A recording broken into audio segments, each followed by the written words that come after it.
Je mets les pieds où je veux, Little John. Et c'est souvent dans la gueule.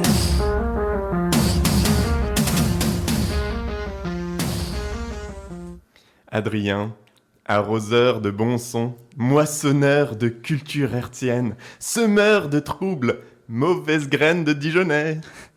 Auditeur, à la gueule encore enfarinée au petit matin, jeune pousse fraîche qui attend d'être fauchée, mon cœur d'artichaut.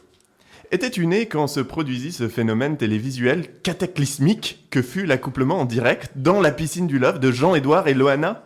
Te souviens-tu, dit? Je sais pas d'où il sort celui-là. Cet instant de 30 secondes à peine qui fit frissonner la France entière et rassura à peu près autant de petits branleurs précoces qu'il désespéra les tripatouilleuses juvéniles. Eh bien, figure-toi que Day8 arrive avec un concept de télé-réalité qui va encore plus loin que de filmer des connards apathiques rien foutre pendant des semaines, filmer des politiciens vivre comme tout le monde pendant quelques heures. Attention, hein, quand je dis comme tout le monde, je veux dire comme toi et moi, comme des pecnos de première. Du fucking jamais vu. Je sais pas pour toi, mais moi, quand j'ai lu le pitch de l'émission, je me suis déjà imaginé des séquences de folie. Génial, hein? Du buzz à plus savoir qu'en foutre. Genre, imagine, Sarkozy, en prof de lettres, dissertant sur la princesse de Clèves. Ah, ce serait pas mal. Jean-Marie Le Pen, en épicier arabe, qui finit par se foutre lui-même dans un charter. Dominique Strauss-Kahn, en vendeur chez Etam, au bord de l'apoplexie et du priabisme. Alain Juppé, en service civique à Radio Culture, a animé Sweet Caroline avec Péo et Antoine. Moi, je pense qu'il validerait complètement. Ou mieux, Thomas Thévenoud en inspecteur des impôts. Non, sincèrement, c'était les plus belles promesses télévisuelles de 2015. Hein. Mais, comme souvent dans ces milieux, les promesses n'engagent que ceux qui y croient. Donc au final, pas de Jean-Marie, pas de Nicolas, pas de Thomas. Non, à la place, on a l'ancien ministre UMP des Transports, Thierry Mariani, l'ex-président de l'Assemblée nationale, Bernard Accoyer, l'élu socialiste parisien Jean-Luc Romero et Samia Ghali, sénatrice socialiste des Bouches-du-Rhône. Voilà. Donc alors bon, le truc de l'émission, c'est de les grimer, hein, pour pas qu'on les reconnaisse, histoire qu'ils puissent vivre une expérience bien réelle, bien comme nous, les moins que rien. Mais là, j'ai envie de dire, c'était probablement pas nécessaire de faire péter le budget maquillage.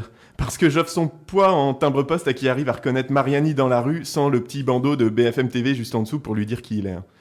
Une fois travestis, on les propulse dans une situation du quotidien plus vraie que nature.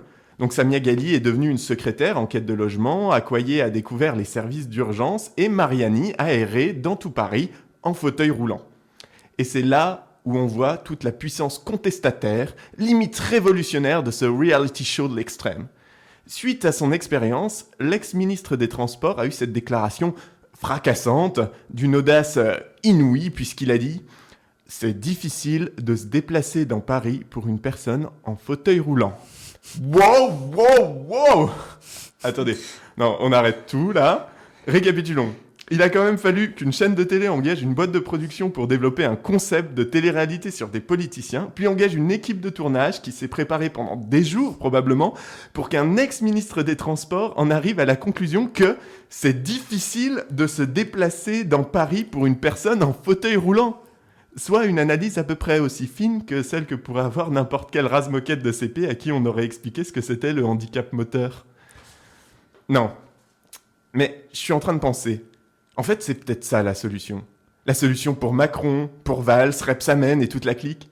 Plutôt que de les faire s'empiffrer de petits fours avec le MEDEF, à se tripoter la quenelle tous ensemble, là, faudrait qu'on les balance un petit peu dans les files d'attente de Pôle emploi ou de la CAF, pour qu'ils comprennent que le problème, c'est pas les fraudeurs.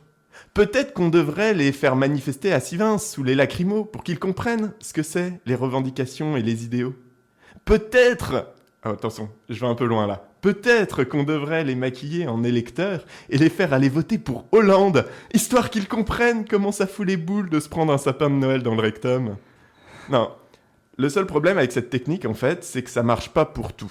Tenez, si vous prenez du pécor lambda et que vous le déguisez en politicard, eh ben, tout ce qui risque, en fait, c'est d'avoir la confirmation qu'au fond, il y a tout un tas de problèmes auxquels, même là-bas, personne n'y pige rien. Je mets les pieds où je veux, Little John. Et c'est